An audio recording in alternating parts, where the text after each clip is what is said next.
The Swiss Jura. More than just a canton, it's an entire highland region that stretches from the northeast of Switzerland right down to Lake Geneva. A rugged, pristine landscape.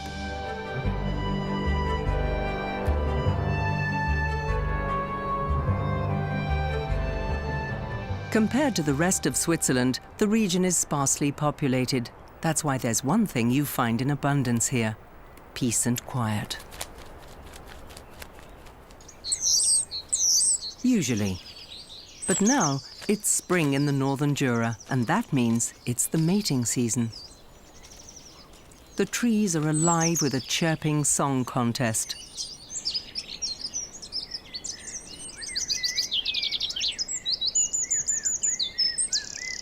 It's a musical competition for the favor of the females.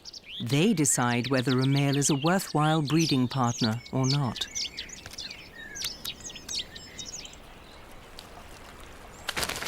Evidently, this nuthatch passed the test.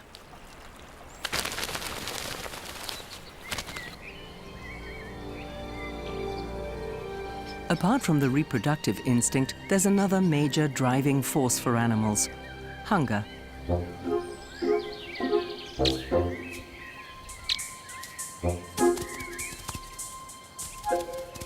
The ermine moves as fast as lightning.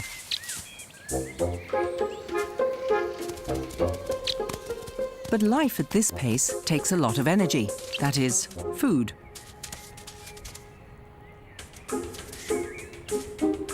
Mice are a favorite. In the past, ermines were often kept as pets to keep farms free of mice.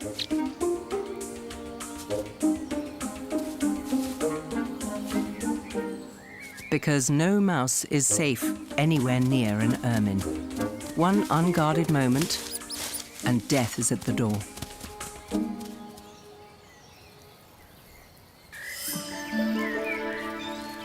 Death and birth, the eternal cycle in nature. Under the first warming rays of sunshine, spring snowflake and crocuses are the first to venture forth. Other flowers follow swiftly, like the cuckoo flower. And when these buds open, there's even a touch of the Orient unfolding in the middle of Switzerland. Because later, the blossoms will result in a very special fruit, the damson plum. Legend has it that these Damascene plums were a souvenir brought back by the Crusaders from Damascus in Syria over 800 years ago. Its integration was a success. Today, it's a Swiss speciality and is enjoyed especially in high-proof liquid form.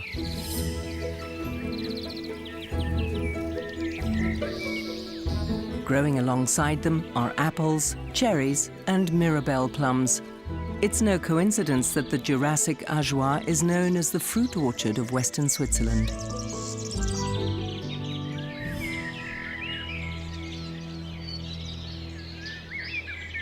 For the blossoms to turn into delicious fruit, however, a very special interaction is needed, one that has worked for hundreds of millions of years.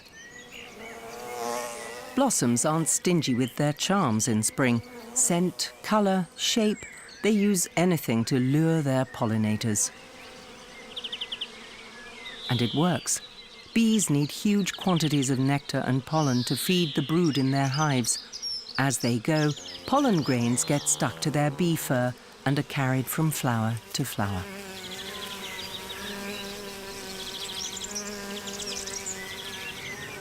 Bees are also true to a single variety. They remain with the plant species until the blossoms fade. It's a great advantage for fruit trees if only their own pollen dust is carried about. Plant or animal kingdom, new life is springing up everywhere. Here too in the nearby forests around the old Château Plejouze. A whole pack of young foxes enjoys some unsupervised time. Their mother has probably gone off looking for food, as these 4 to 5 week-old cubs can't do that for themselves yet.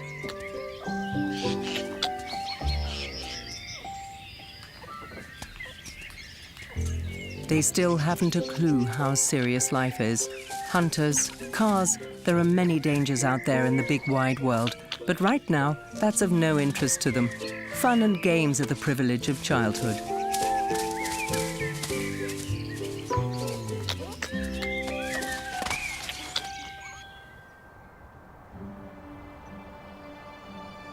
Today, mountains soar upwards where the Tethys Ocean lay in prehistoric times. Deposits of sediment led to the formation of limestone. One could say that the underpinning structure of the Jura Mountains is made up of the remains of seashells, corals, and crabs. The characteristic karst formations of the limestone mountains aroused the interest of nature researcher Alexander von Humboldt. He named these rock strata after the place where they were discovered, Jura. Later, this name was adopted to describe the entire era of their creation. Almost as if a giant had left footprints. Funnels in the ground like these appear unexpectedly in karst areas. Called dolines, they're formed by the corrosive dissolving of rock in rainwater.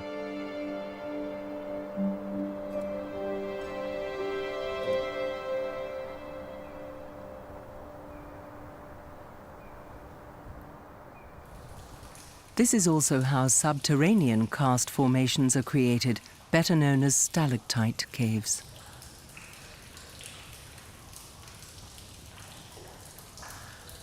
So far, 9,000 caves have been discovered in Switzerland, most of them in the Jura.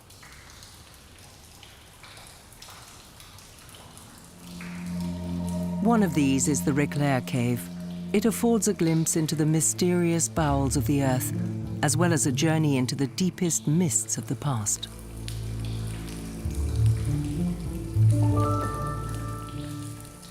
The clock seems to tick more slowly here.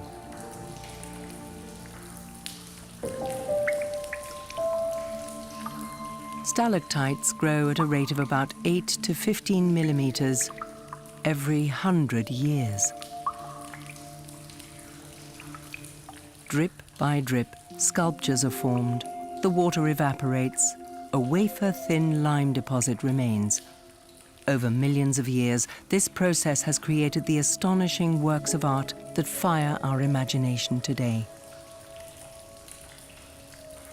Stalactites grow down from the ceiling. To start with, they form thin tubes, a peculiar shape that has led to them being called macaroni.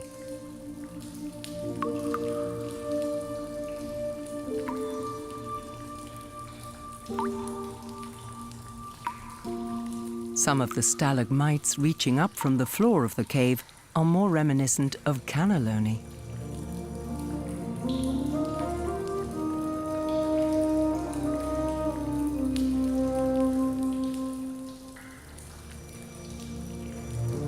Reclair is where Switzerland's largest stalagmite reigns supreme, the cathedral. Around 15 meters tall, it's believed to be some 200,000 years old. In the cave, the temperature is a constant 7 degrees centigrade all year round. For some, these are ideal conditions in which to spend the winter.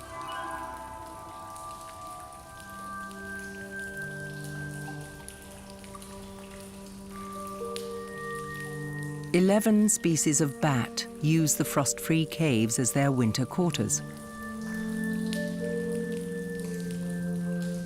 From November, when food becomes scarce, they retreat to the caves and go into a kind of hibernation to save precious energy. Among them are the lesser and greater horseshoe bat, both of which are on the endangered list. For them to be woken now would be fatal, which is why the caves are closed to the public during winter.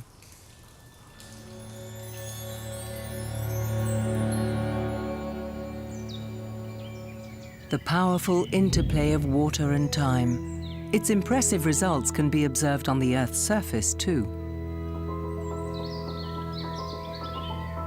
For millions of years, the Doubs River has coursed its way through the limestone, until a landslide blocked its way some 14,000 years ago. The result? The Lac des Brenets.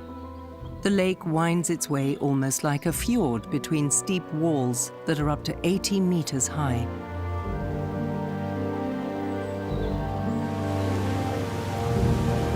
At the Doubs Falls, the water cascades with tremendous force into the valley below.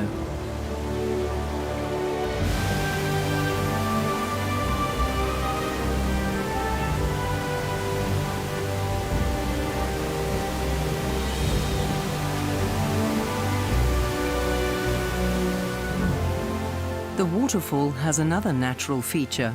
It also forms the border between Switzerland and France.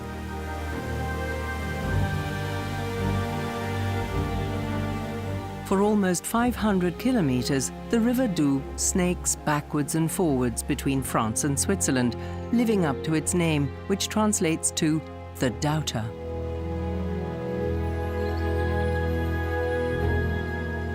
In some places, the high rock walls make it almost inaccessible, so it's unspoiled by human presence. But there are also flatter stretches. This makes it flow at different rates, in some places very fast, and in others more sedately. In between, it seems to pause and rest in peaceful pools. The area is home to black kites. They often frequent places near water so they can hunt for fish. The Doubs offers a valuable habitat, especially for waterfowl. On the banks or in the water, they all find a suitable nesting spot.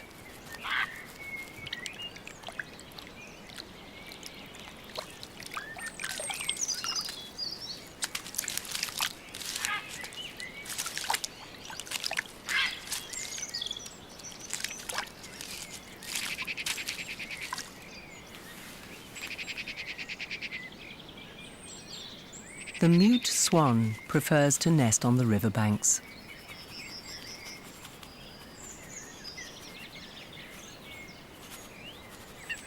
Its young could hardly be called ugly ducklings, though.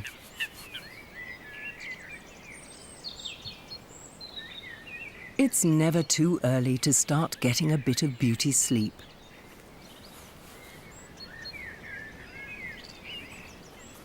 The chicks stay with their parents for 8 to 9 months before they're independent.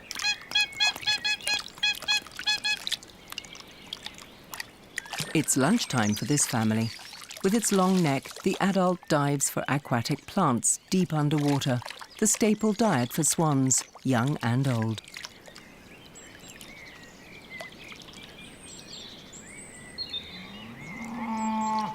Nature conservationists have been trying to protect this paradise for years. To achieve this, the use of the river, especially by hydroelectric power plants, must be reduced. Whether that will happen remains to be seen. On some days, the moisture in the river valley draws skeins of fog across the landscape. This is good for the neighboring forests and fields. The juicy grass provides food for the region's large cattle herds. Many people here make a living from agriculture. The milk is turned into the Jura's famous cheeses, such as the Tête de Moine.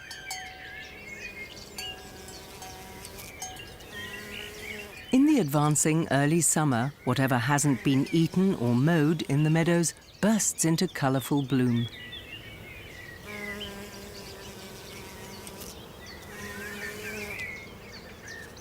But the idyll can be deceptive. Danger lurks, hiding in wait.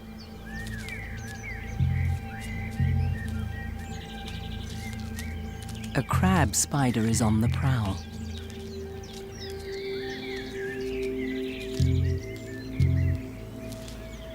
Instead of spinning a web, it waits patiently, well hidden, for its victims.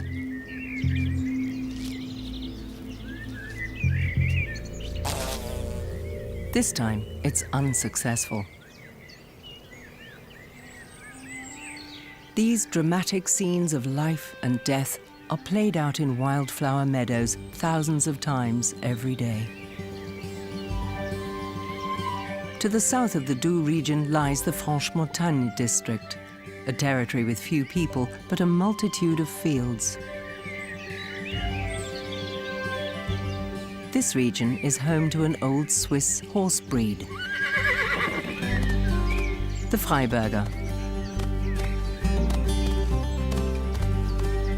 Their ancestors came from abroad, but the Freiberger have been bred in Switzerland for the past 200 years, and so they are held to be a genuine Swiss breed.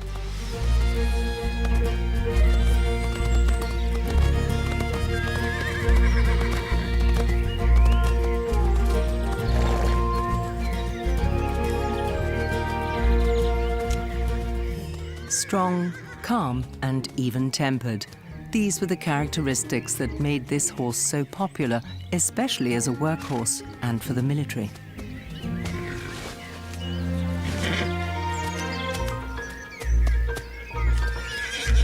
Today, favored as coach horses and for riding, they are the pride of the region.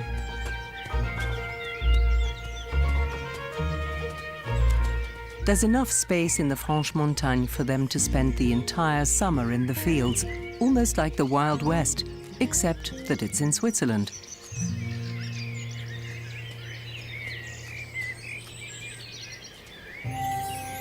The Jura can seem to visitors to be a haven of peace. Even in the peak tourist season, it isn't crowded with hordes of people.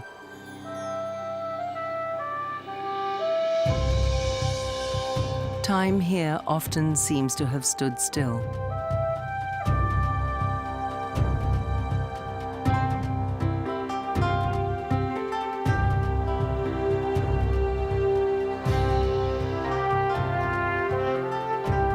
The Swiss tourism hotspots aren't far away, though. The famous Bernese Highlands are just across the way. But the Swiss Jura need not hide behind the major attractions of its neighboring cantons.